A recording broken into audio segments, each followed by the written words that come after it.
Hey everyone, Jason here, digital marketing consultant, and in this email marketing guide, you're going to learn the only 3 steps you need to master when it comes to growing your email list on autopilot from 0 to 5,000 subscribers and beyond. So make sure you check out the timestamp table of contents in the description, along with some other helpful links that I'll be referencing throughout this guide as we walk through how to put together your landing page, what to use for a lead magnet, what the heck a lead magnet is, and of course, actually writing your emails. But before we dive into those 3 steps, let's go ahead and take a look at this diagram because we need to talk about the importance of why you need to grow an email list in the first place. Everyone starts off as a prospect. These are all the people in the world who could potentially join your email list and do business with you. And then all the way at the end, we have customers, which is ultimately what we'd like. We'd like more customers, right? Well, in between there, we have audiences and we have leads. See, audiences are people who are engaging with your content or following you on social media, but you don't have their contact information yet.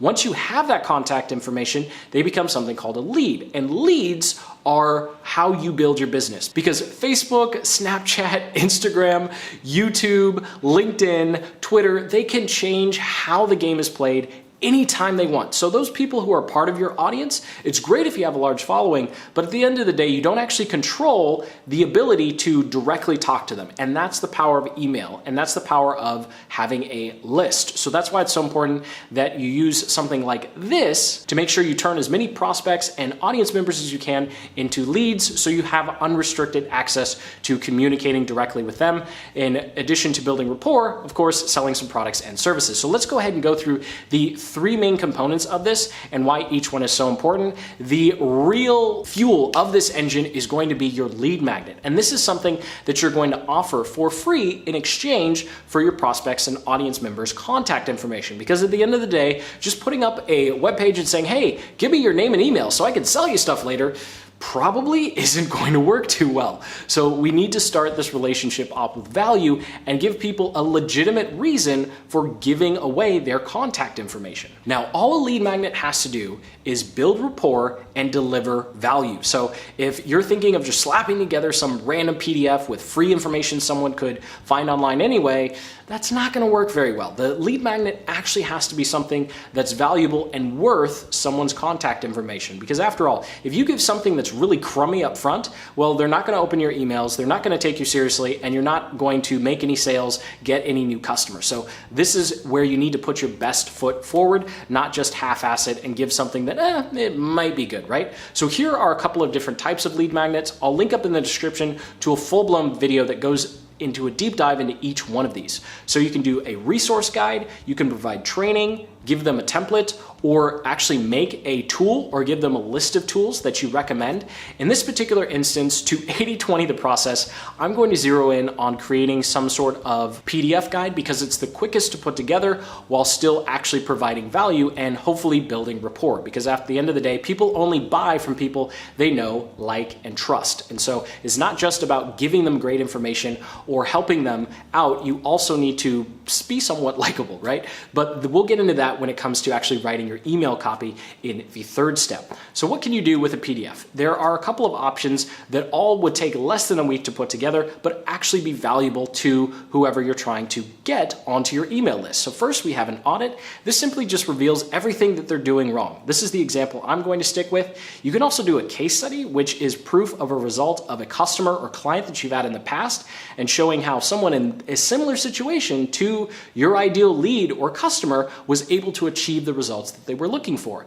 The next type you can do is a resource list. And this is just a list of resources or recommended tools. And the final one we have is a report. These last 2 are just designed to save someone time. So instead of someone trying to figure out what email service should I use, for example, or what should I be using for my keyword research, you can create some sort of short list so they save hours of research. The same is true within a report. With this particular instance, I'm going to be using the example of one of our own lead magnets, the analytics checklist, which actually helped potential customers of ours figure out everything that was wrong inside of their analytics account and quickly fix it. And once you have your lead magnet, you're ready to create your landing page. So all your landing page is designed to do is to collect someone's contact information in exchange for the lead magnet.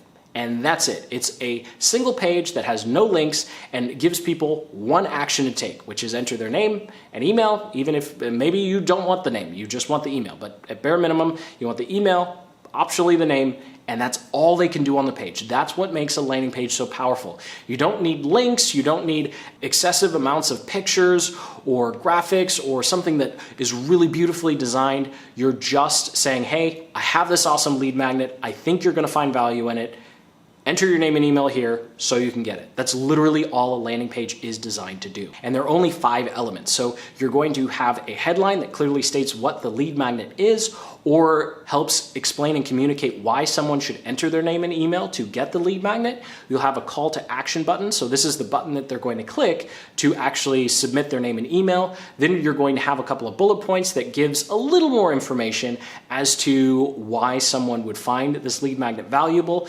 These are bullet points, right? You don't have to write paragraphs or convince people. You're just saying, hey, inside you're going to get this, this, this, and that. Awesome. I think you should enter your name and email. We're just keeping it simple and casual. And then finally, you're going to have a graphic. And if you have some proof or testimonials, you can add those as well, although it's not required, especially when you're just getting started. So here is an example of what a landing page can look like. As you can see, there's very few elements on the page, and these landing pages work. You don't have to get fancy. Your headline, your bullet, some sort of graphic. Here, we didn't have a graphic of what we were offering yet, so we just chose a nice looking stock icon, and this was built with MailerLite. So once we have our lead magnet and then now we have our landing page, the last part, of course, is the actual emails, right? This is the whole point of growing your email list. You have to send emails. And when someone first joins your list, you're going to send 5 to 7 emails that are very focused and specific in relation to whatever your lead magnet was. So for example, if I'm sending out a checklist on analytics, it wouldn't make any sense at all if the next email that I sent to them immediately after signing up was, hey, did you know that you can be really successful with YouTube ads? Well, there's no way that I would know if someone who's interested in analytics would also care about YouTube ads. So for the first 5 to 7, if someone enters their name and email about losing weight or analytics, then all your emails should be about losing weight or analytics. Later on in the process, you start getting broad and do all those fancy segmentation things. But when you're first getting started, that doesn't matter. That's just going to create more complication and headache than is necessary. Now, before we dive into the 5 emails that you should be sending after someone joins your email list and then what to do after those 5 emails, we need to talk about how to actually write them. Because when it comes to writing emails, for some reason, a lot of entrepreneurs and business owners and creators suddenly turn some strange switch on in the back of their head and start writing really formally or start writing really salesy. And that's not what you want to do. When you sit down to write your emails, you sit down and you imagine a friend or imagine your ideal customer. You're sitting having a cup of coffee and you're just talking like a normal person. So please, you don't have to change how you communicate when it comes to emails. Everyone is unique, everyone is different, and when it comes to email marketing, that's a strength, not a weakness. So if you see other emails from other people in your niche, you don't have to copy their same style. You just have to communicate the way you do, and the right audience and the right prospects are going to be attracted by that. And more importantly, the people that aren't a good fit are going to be repelled by that. And everyone is going to have people who don't like the way they do email marketing. That's just part of the world. You're not trying to be friends with everyone. You're not trying to get everyone to actually love and open your emails. You're trying to get the right people to love and open your emails, and the right people are the ones who are actually going to enjoy who you are. So I think I'll get off that soapbox now. Let's go ahead and dive into those 5 emails. Number 1, we're just going to have, here's your blueprint, or here's your training, here's your resource guide.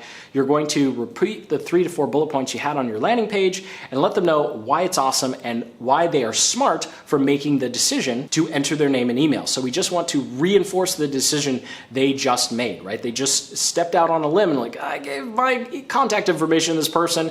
You want to reinforce that decision. Make them feel smart for actually trusting you. So the second email is going to be the biggest challenge they face. You really want to dive into how the roadblocks they're dealing with right now is something that's normal, acceptable, and most importantly, it's possible to overcome it. And then if you have any myths or anything you can say that's counter to what other businesses or creators are saying in your niche or space, then go ahead and say it here. Here's where you want to differentiate yourself and let people on your email list know that whatever they're struggling with, it's okay, and also debunk any myths to differentiate yourself. Now, the third email is going to be a success story. So this can be hypothetical. You want to make it clear that it's hypothetical, or it can be your own success story or a success story of a client. And so here, which essentially all you're saying is, hey, this person or myself was in a situation very similar to yours, and eventually we were actually able to be successful. Now, these next two emails are actually where you're going to shift into sales mode. Now, this doesn't mean that we start writing salesy or we start putting 60% off, buy now, or you're an idiot in our subject lines. This is just where we start talking about whatever paid product or service that we have that we want people to actually whip out their credit card and buy. So something that's very important here is the first three emails, we didn't say anything about our paid offer in this particular instance with our using a PDF as an example. If you're doing a webinar or a video sales letter, it might be a little different. But essentially the first three emails, we're just building rapport and we're letting them know we understand where they are. We're letting them know that it's possible to overcome where they are. And now we're offering a solution because we've talked and empathized with them. And now we're saying, hey, we understand where you are. Check this out. I think this is really going to be helpful. So that's what you do with emails 4 and 5. You can optionally go 2 more emails. I think 7 emails is the max you should do before you start coming off as like, okay, this person's just going to try and sell me this one product forever and ever and ever. And when you go through the sequence, it's going to last anywhere from 5 to 7 days. And once someone goes through the sequence, stop trying to sell them. At this point, they've entered their name and email for a specific lead magnet. You've gone through a full week of talking about the problem that's related to that lead magnet. You've talked about the solution. And if they're still not ready to buy, you just go, okay, I guess they're not ready to buy now. And then you let them drop into your big email list or your main email list where you send out broadcasts. So you'll be sending anywhere from 2 to 3 or 5 emails a week, just depending upon how aggressive you want to be. And you're going to be rotating between content, sharing, and of course, making other offers. Because in this first 7-day period, you're making one offer very specific to what they just opted in for, because you know they care about that, right? But then when they go into your main email sequence, you're not quite sure. So you're going to need to build more rapport, provide more value, and then make offers in the future. So if you don't make sales in the first 7 days, that's okay. You have their contact information. You have a direct line to that person, to your potential customers now. So you don't have to worry